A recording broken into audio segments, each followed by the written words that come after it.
Hey, welcome back, ladies and gentlemen. I'm your host, the Talking Balaclava. Today we're going to be talking about... Mason, bro. What? What? What are you doing here, man?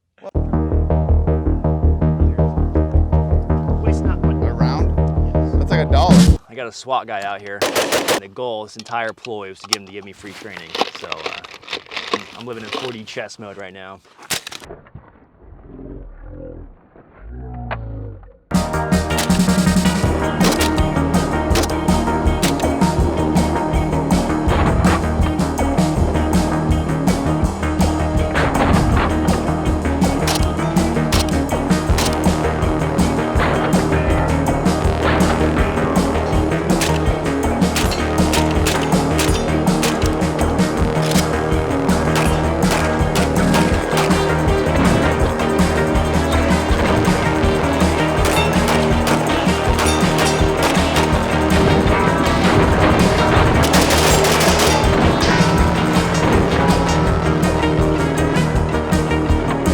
Right here. You ever done this drill before? No, what are we doing? So that should be fun with an AK then. All right, cool. All right, so Bear Solutions drill. My good friend Drew, SIF guy, Green Beret, created this drill. It's a free drill. You can download it off the internet, but it was kind of a online phenomenon for a little while. Mil-Spec Mojo, all those guys ran it. It's kind of faded off a little bit, so let's bring it back today. Okay. Is that cool? Yeah. Especially with an AK, because I don't think I've ever seen anybody do it with an AK. So don't fuck it up. I mean, that's like what I do here. Or fuck it up, That's and what I then do, yeah. we'll make fun of it. That's cool. So it's 5 into the left rectangle, then 5 into the right rectangle, slide lock reload, or bolt open reload, and then 3 to the baby circle.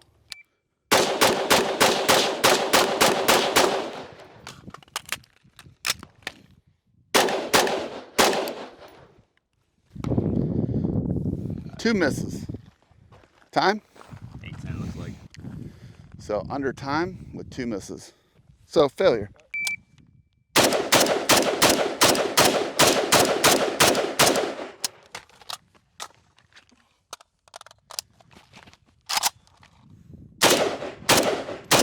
Ooh.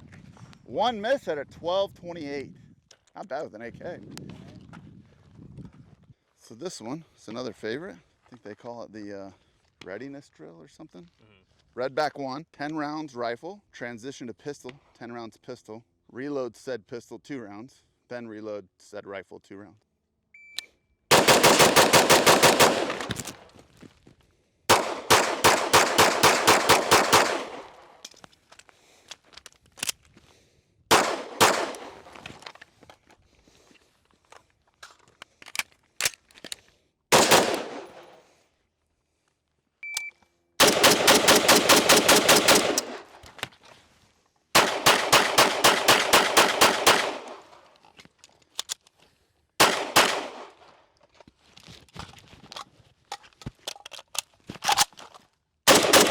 Nice work. 16-15. All in. All in. I know you sons of guns are on the toilet watching this right now when I drop it in the early morning. It's just like the first thing you saw and you've gotten this far. So feel free to like and subscribe, leave a comment in the comment section down below. Guest today is GunFuFighter. So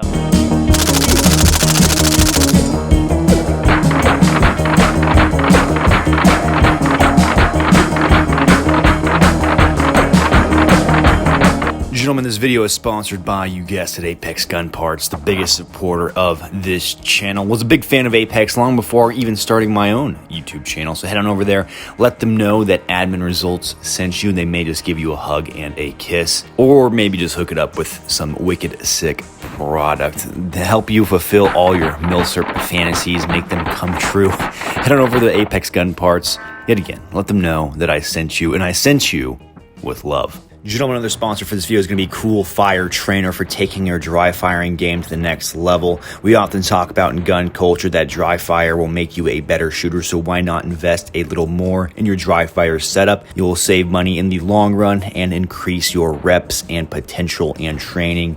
All in all, pretty excited that a CoolFire Trainer is sponsoring this. So head on over there, let them know that I sent you. There will be a link in the description down below for CoolFire Trainer. SWAT dogs at work, baby. Here we go. Shooter ready? Let's see. Stand by.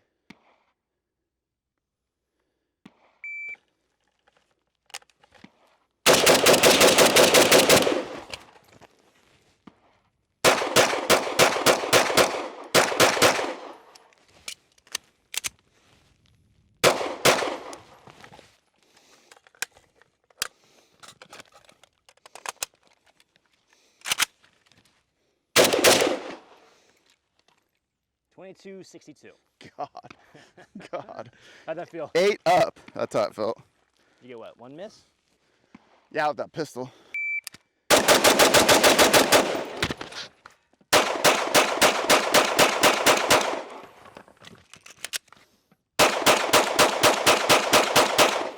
Okay.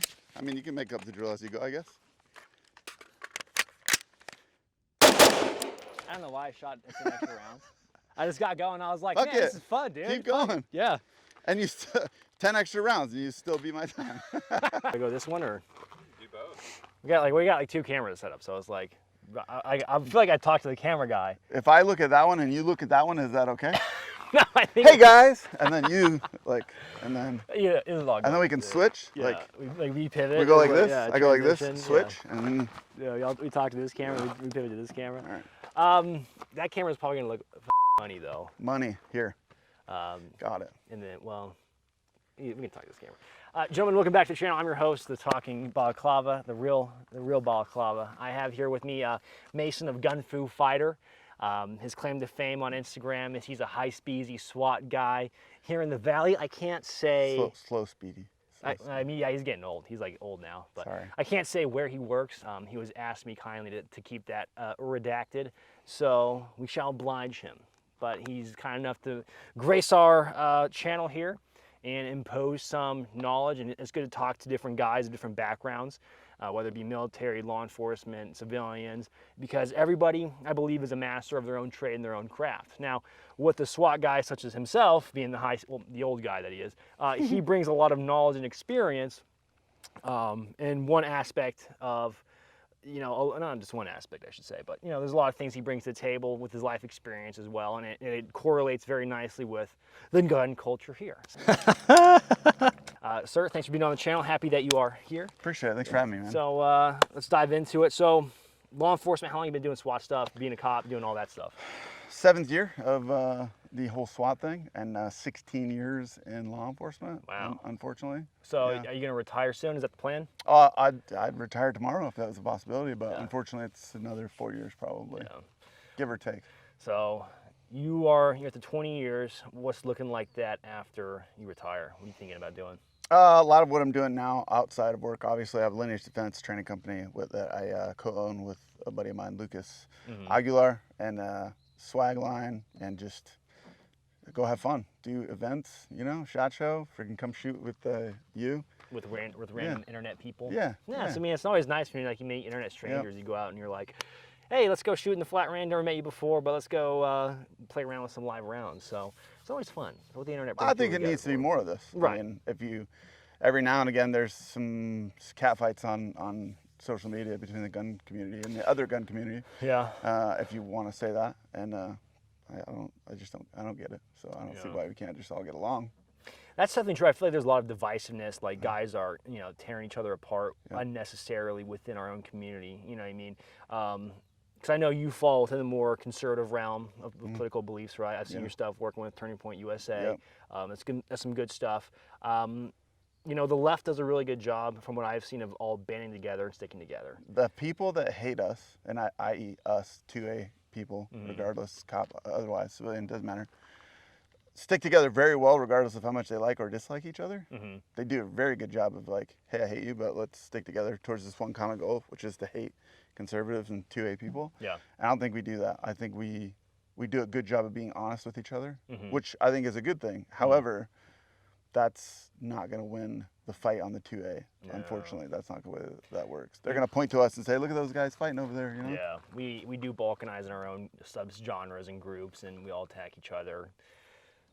But, I mean, I'm sure you've definitely experienced that working law enforcement and being heavily in the 2A community. Not as much as you would think, just Really? because I'm pretty open about my 2A stance and the Good. fact that law enforcement swore an oath, regardless of where you're at in the country, to the Constitution, not to your municipality. And so you should always take that in consideration when you're using your authority, and think about what the outcome of that could be for somebody, i.e. losing somebody's rights. Like, yeah, you have the ability to take that away. So treat that with You know, well, respect, let's say. Right. Well, this is good. I wish, you know, every cop had that. I don't think every cop does have that. I don't either, and unfortunately, I think most do. Okay, and I don't know if that's 51% or 72%. I don't know. No. I think it's above 50% that have that view. I think, but it does scare me when I hear comments every now and again, very rarely. Well, I have kids to feed. I have mouths to feed. Yeah, Like, that's a scary thing. nothing. There's so many jobs, especially nowadays. There's so many jobs out there, especially right now. Like, everybody's hiring. Yeah. That you can do almost anything, and not do this if it means compromising your morals for money. Right. And yeah, so that's my big step in like joining Turning Point or being that voice. I never wanted to be that voice. I wanted to just be, you know, shoot guns and like talk about cool guns and make the splash on social media that way. And the longer I was in it, and realized that, like, if we don't say something about it, nobody's going to, because they control the media corner of news, right? So that's my big push is talking to both civilians and law enforcement about, like, the Constitution and the fact that being cognizant of the duties of the Constitution, both working in law enforcement. First and foremost, man, if it comes down to you doing the right thing based off the Constitution and the people that you are swearing to protect or help, then walk away, find somebody else. Because I know there's a lot of movements with inside, you know, our gun culture that you see. I'm sure you see it, but I see it a lot too, where a lot of guys are, you know, that very libertarian, don't want any law enforcement at all. What are your thoughts on something like that? You know, with you being in it, where they talk about, you know, privatizing, you know, the law enforcement, that side of things. Because I'm sure you guys talk about that or think about that. You think, what would that look like? How would that play out? So the privatization of law enforcement is not going to change. It's not going to do any different than what it is now. Eventually, it will have the same issues that it does now, and probably more so, because now it's privatized. It's run by a corporation instead of by the. I mean, technically, it's supposed to be run by the people. Because you're electing your police prime subscription. Yeah, you're electing your elected officials, who then supposedly make the laws and everything else, hire and fire people, and then they hire cops and fire cops, and then sheriffs are even more important because they're an elected law enforcement official. They hire and fire and everything else. Whereas you have a private company, they can do whatever they want. You can't, at that point, you can't fire your chief, because you now, like, unless you find another one, or you're going to find another law enforcement agency, a private law enforcement agency, if you don't like the one you have. Probably not. So I think that, I think just trying to make it better what's already there is a much better option than going private. I mean, look at the private prisons, don't work exactly the greatest. So. Yeah, that's tough, because it's like, my disclaimer is I'm no politician, I'm no expert on this. I don't claim to have, you know, years of subject matter. Neither am I. Right, and it's like, that's tough, because it's like people online will hit you up and be like, hey, tackle this issue that's been, you know, a hardline problem in our country for, you know, a long time. And it's like, dude, I'm barely trying to get out of bed some days. You know what I mean? So today, you woke me up very early. I woke this guy up pretty early. Appreciate so it. it's like, that's what I'm saying. It's like, it's tough, and you're trying. What I appreciate about law enforcement is that they do, you know, they put themselves out there, and they are trying to better society.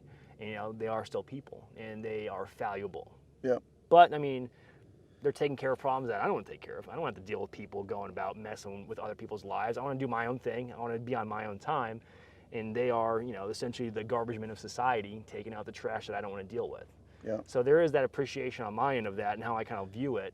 Gentlemen, I have a Tupperware gun here, mostly plastic, 45 ACP, so it's God's caliber according to all of our grandfathers. Enough talking, let's shoot it.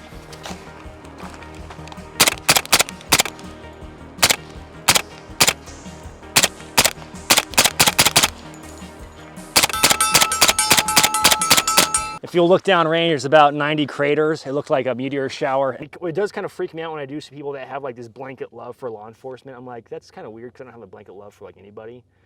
besides like my family. But Yeah, I think the idea behind that, and I've thought about that as well, and I think the idea of the blanket love is kind of the idea that the left has about not agreeing with somebody, but throwing everything that they have at it. Like, hey, we don't like each other, but we have a common goal that the left needs to win against the right. That's Right. there, and we kind of have infighting, whether it be 2A or conservative, doesn't matter. We kind of infight.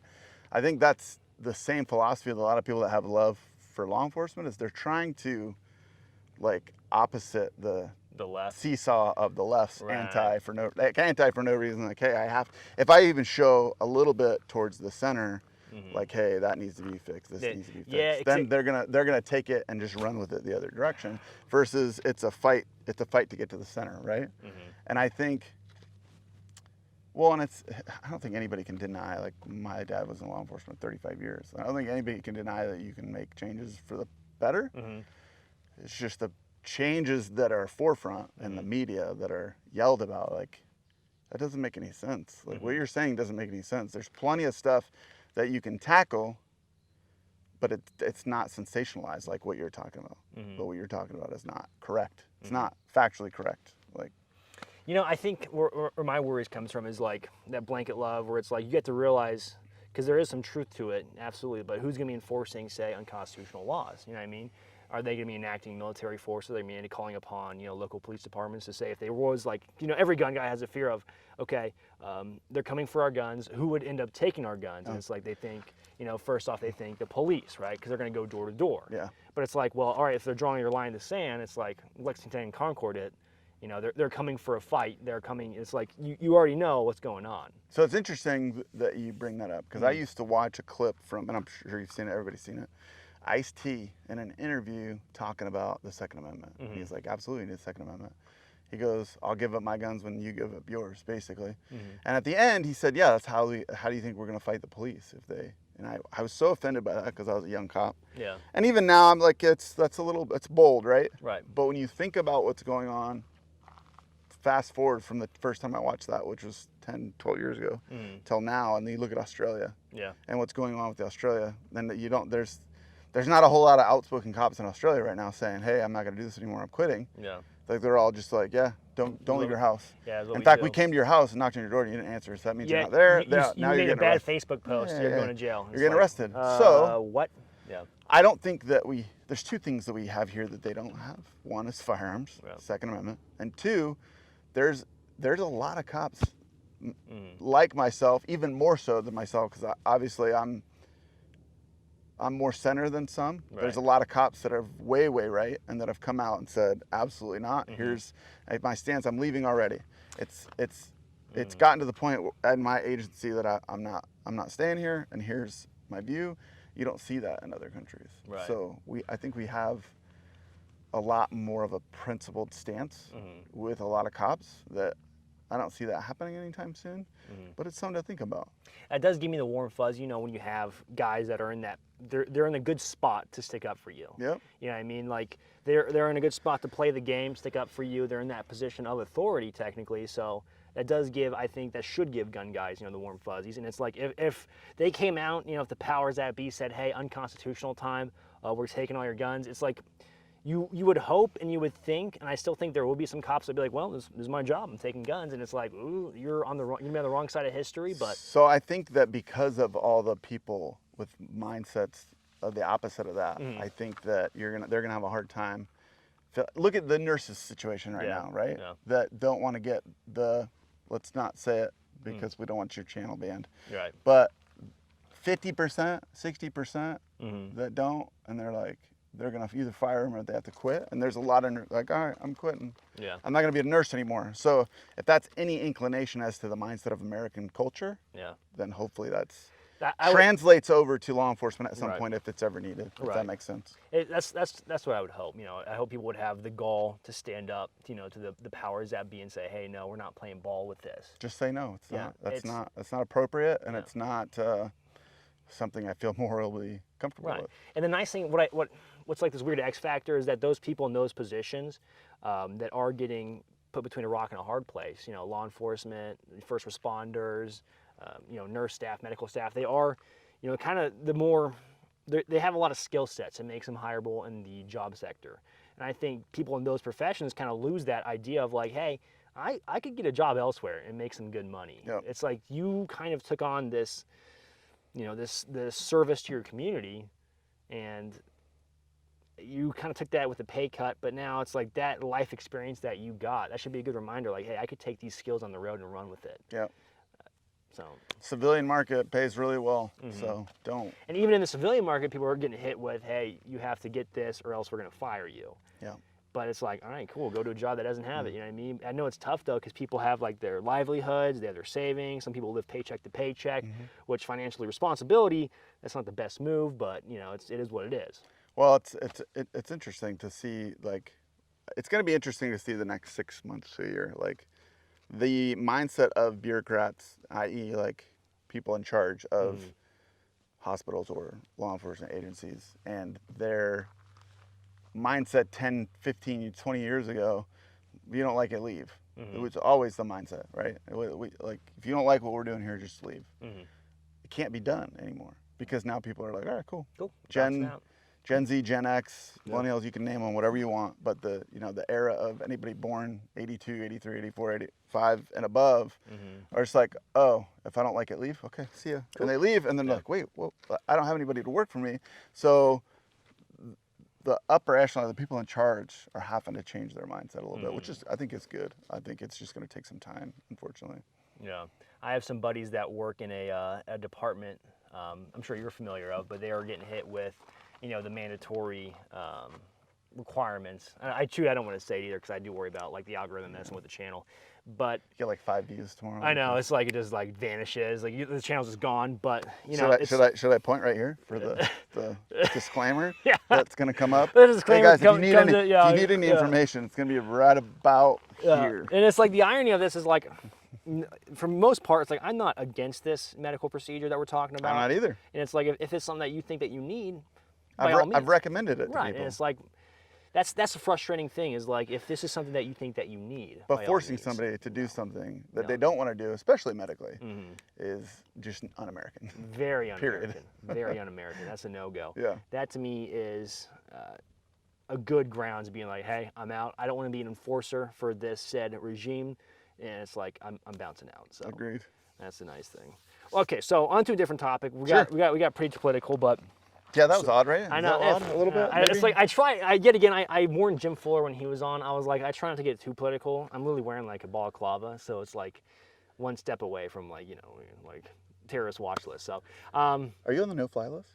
No, surprisingly, I still am. No, wait, no, I'm not on it. You are? No, I'm not. You're not on? I'm not on it. I can fly. Do you want to get on it? No. Okay. No. I like to fly. But if you showed up like that, they'd probably tell you. You know no. what? Technically, Maybe. I'm wearing a mask, so. Oh, that's true. You should try that. I should give it a shot. Hey, that's a good video. Like, what are you talking about? Yeah. Yeah. Okay. All right. So. The walking balaclava tries to fly. Yeah. The clickbait. Yeah. You won't believe what happens next. So thinking about this. All right. So. One thing I like to think about is kind of like gun culture and how it's changed. I'm a young guy. You have more life experience than I. You've probably seen this better and can speak to this more. I'm youngish. No, you're old, man. Don't worry. Okay. I'm just fine. Okay. Facts. So you saw guys coming back from the global war on terror, right? And how they influence gun culture. Right. Now we also see law enforcement guys either staying in or just training in general and how that influences gun culture. Now you, in your opinion, with your SWAT experience, your time on the road doing law enforcement stuff, what's the valuable skill sets that, say, a civilian needs? Because I do think civilians can draw from, just about every group of in the factions of skill sets that we need. I don't see why all of it can't be. Right. Like, there's a lot of talk, and it's an argument, obviously. Some military guys, some law enforcement guys are like, you don't need to learn any of that stuff. Shoot, move, communicate, building, clearing, all that stuff. Like, they say it's not necessary. And I agree it is necessary. Everybody's got a house. Everybody's got, there's a lot. I have kids, so let's say I wasn't a cop, and I had to clear my house for some reason because I heard something going bump in the night. Like, what if I had to shoot, move, and communicate with my significant other, my wife, or my wife with her husband, whatever? Yeah, your wife with your husband? Yeah, she has two. You don't know that? Just kidding. I'm kidding. It's a joke, guys. Golly. It's a joke. Makes for good YouTube. Slow to the game here. No, but seriously, whatever your preference. Right. And you had to clear the house, You got 5 kids, big house. You're gonna have to clear that. What if active shooter kicks off at the mall while you're there? Like, the importance of everything that law enforcement and military does is still important, just different context, if that makes sense. And I think the context is what's missing in a lot of training. Everybody wants to get the whiz bang, you know, one shot off quick, which is cool. It's awesome. Like, who wouldn't want to do that? IG. Yeah, absolutely. And it's not a bad skill. It's obviously the fundamentals are, and doing the fundamentals fast is should be paramount. Right. But what happens after that? Like, what about when you would do that? Like, how many? My old Lineage Defense channel, which used to be just a channel on going over defensive encounters, whether firearm, knife, whatever. And like, you could probably count on one hand out of 100 videos how many times a 1 second draw would have helped whoever was in a situation. It's just not. It's just not the way it works all the time. So you should train, or be able to train your mind and think through processes and like shoot, move, communicate, CQB, working with your family, working in and around people. I think is important. I think that's what's lacking really in the industry, is just more context to what people are training. Well, I think what I see is that guys, they want to have like a social media following, so they get on, they want to make a splash, so they'll focus on, you know, one piece of the puzzle, which I think is good. Like, be an expert, you know, refine your craft in one thing, but then they start maybe trashing the other stuff, or saying, hey, you don't need that, focus on X, Y, and Z. But it's like, to me, so there's like this dilemma where it's like, yes, I would love to have every skill in the book. Right. I would love to be the fastest, the most accurate, know all my field craft, you know, my field craft survival. Know all that stuff, right? You know, be wicked good at long range and all that stuff. But what I think it comes down to is, hey, you still have a family, you still have bills to pay, you still have mouths to feed. No one is and giving a job you to go to. a job to Probably go Monday to. through Friday. You probably have a whatever. Monday through Friday, 40-hour-a-week job that you have to, you know, service and fulfill. No one, I mean, unless you're working to a capacity, say a private military contractor or military law enforcement, no one's paying your way, giving you that full ride scholarship to become Billy Badass. So it's like, okay, where do you prioritize? Where do you focus and hone in on what you need to refine to apply to you? You know what I mean? I think guys are like, okay, cool, well, I see the high-speed guys overseas, and nothing wrong with wanting the guns, but they think, okay, I need a sick Mark 18 because I'm going to be doing a lot of door kicking if it ever kicks off. And it's like, okay, well, hey, do you have a family? Are you going to die off the bat? Probably. And it's like, okay, who's going to take care of them? You know what I mean? Exactly. And that's the context I'm talking about. Right. Like, everybody wants to be, and I'm not saying, I'm saying you absolutely should have that. Have a battle belt, have a kit, have a plate carrier that you've trained in and know how to use, so you can throw it on if you need to, a truck gun if you want that. Have all that stuff. Like, all that stuff's great work, great fundamentals, whatever, but understand the context of your life. Where do you live? What kind of house do you have? What kind of vehicles do you have? What kind of guns do you have? How much family do you have? And are they trained? Do they know how to operate a firearm? How young are they? Can they operate a tourniquet? Are you with your 4-year-old and you get in a car accident, or worse, you get shot and they run off? You're incapacitated. Can your 4-year-old put a tourniquet on there? Do they know to recognize what that is? Like, I don't know. That's a question you have to ask yourself. And then train accordingly to that with the time that you have. Dry fire can fix a lot of things at home. Take a couple classes, get your fundamentals up, and then just find places that you can learn context for your family. I think it's more important than anything else. I think what also gets overlooked a lot of, and yet again, I'm no like training expert, so take this all with a grain of salt, but I still think, and I believe in this to my core, but physical fitness often 100%. Gets overlooked. 100%. I feel like if you are in good shape, a lot of this can be learned and picked up pretty quick. I mean, our shoot move was what, 5 takes because I had to stop? That's not true. He did it in one take. He's lying. Good, he's being humble. Up and down, rocks. I mean, I know, you're tripping, you're falling. Cut. Well, it's like also water. Like, I mean, well, dudes are like, I love my, you know, I have a 10.5 blood diamond build, right? Ballistics on it, probably terrible. But it's like, if it ever came down to it, if you look at the terrain out here and how like Arizona is set up, you know what I mean? Sure, there are houses, sure, there are buildings, but where I live, I'd rather take, you know, my 16-inch with an LPVO. It's like I can reach out further. I don't want to have to do CQB. I don't want to die. You know what I mean? You get in fatal funnels, unless it's like your kids are going to starve to death, then I'll go breach a door and like try and find some food, right? It's like we're thinking worst case scenario, but it's like ideally I want to be in the least amount of gunfights as possible. Absolutely. So that's like being able to blend in and being able to avoid gunfights. I used to have there used to be, I don't remember the exact wording of it, we took it down, but it was like the best gunfight you ever were in was the one you avoided. And there's a lot of truth to that. Like, I'd prefer to never be in a fight, never be in a gunfight. Like, somebody that's in a gunfight there's a good chance, a large percentage, that they didn't plan appropriately and they ended up in that situation poorly. Bad neighborhood, bad area, said something wrong to the wrong person. Like, hey, this guy's, you know, road rage incidents that happen all the time. Like, okay, drive that way. Cool. It's Like, not leave. worth it. Like, check out. You're too emotionally invested. It's not worth it. and something ends up happening, and then it ends up recorded and filmed, and you see it, and you're like, oh man, what would you do in that situation? Well, I wouldn't be in that situation. Yeah. Well, what do you mean? Like, well, I would have avoided. Like, I would have drove away. Yeah. But you're not. You're gonna let him talk to you. Like, yeah. Yeah. I'm gonna leave. Like, that's not. Zen master. You have to be the Yeah, Zen dude. master. My life is way more important than showing this Yeah. guy up because he cut me off in his, you know, big V8 or whatever the case may be. I think what we're getting at right now is like when you carry a gun and you're thinking about this, a lot of it comes down to your mindset too. Oh. You know what I mean? Like getting your drive, you're getting your mental reps in, thinking about, okay, hey, if this X, Y, and Z happens, how am I going to do this? You know, like the draw times are really cool. The sub-second draw times on, you know, in that A zone for 50 yards, sick. But yeah, it's not, and I'm not saying don't do that. In absolutely, fact, do that I would love like, to have that. Go to the you know, range. right? And do I'd that. love It's to have fun. that, It's but great. I think what the best thing is like situational awareness, like not getting caught in that situation in the first place. And that could be as simple as like we used to do in the patrol days. And my beat partner at the time, good friend of mine, Chase. Some of you guys might follow him. 223 Tom. We would like sit around while we were typing reports in the middle of the night and just like throw things like, hey, this happens right now. Here's the parameters. What do you do? Like on a call, like a call that might kick out any minute. Well, okay, I'll do this, I'll do this, I'll do this. All right, cool, that's good. Yeah. Well, you can do that with your family. Yeah. Like you roll up to the gas station, start pumping. Okay, somebody runs in there, starts shooting. Look, what am I gonna do? Somebody runs out, starts shooting at me. What am I gonna do? Like I got kids in the car. I don't have kids in the car. You can just like sit there and just think about it. Yeah. Like that's a rep. Like You're getting reps in. that's a rep. You're Like getting mental reps people in. don't realize like that's a dry fire rep, right? Yeah. And you can do that. I would rather do that my entire life and never even touch the trigger of my gun in a real scenario and do it only in the desert than to have like, oh, I've been in 5 shootings. Like, why? Yeah. Why? As a cop, okay, sometimes you're forced, but Right. like if you were a civilian and you said that, like why? Like what's going on there? What? Yeah. What? Like, what are you putting yourself in? Are you my- like rescuing like Yeah. orphans or something? Like, Yeah. I don't know.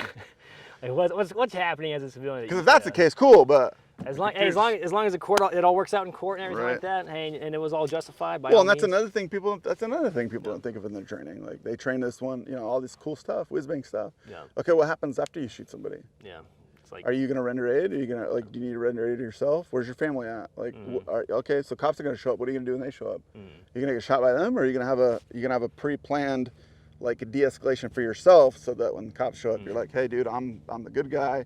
This guy had a gun. I shot him. There's my pistol. Da da da. Whatever. All right, so one thing I think about looking at the analytics on my YouTube channel, a lot of young guys are following the channel. There's like this probably 18 to 24-year-old crowd makes up probably half of the viewership of my channel. And then of course there's some younger guys, but they're in that phase. The younger guys are especially, playing airsoft, growing up, probably looking at buying guns in the future. Or guys that, are older, have more disposable income, but they're looking to jump into firearms. Do you have anything to tell those guys? Yeah, just stick with your training, man. Don't ever drop the sim stuff. Like it's obviously it's fun, but it's good training. A lot of that stuff's good training, and just pick up the opposite end of that and mirror what you're already doing. Like get a rifle, get a pistol, get some gear, and start taking some classes, start getting some dry fire reps with real guns, and just transition eventually. And not transition completely, obviously, keep doing what you're doing, because obviously that's your hobby. But right. Yeah. I do see, I'm sure you've seen it too, but when Lucas Botkin brought that, it was a Liku from Japan, right? Yeah. And he never touched firearm in his real life, airsoft in his whole time, shows up and then picks it up very quick. Everything translates. The only thing, obviously, is the impulse of the firearm is bigger, but everything is the same. Most of the sim stuff that we've played with, we do a couple force-on-force classes that we have sims, or not sims, but airsoft, and it's all like you can build an exact replica of pretty much anything that you've shot. So why not build the exact replica in real life, and just so that you have. I mean, it's cheap training. It's cheap training, and it's fun. And it's obviously. fun.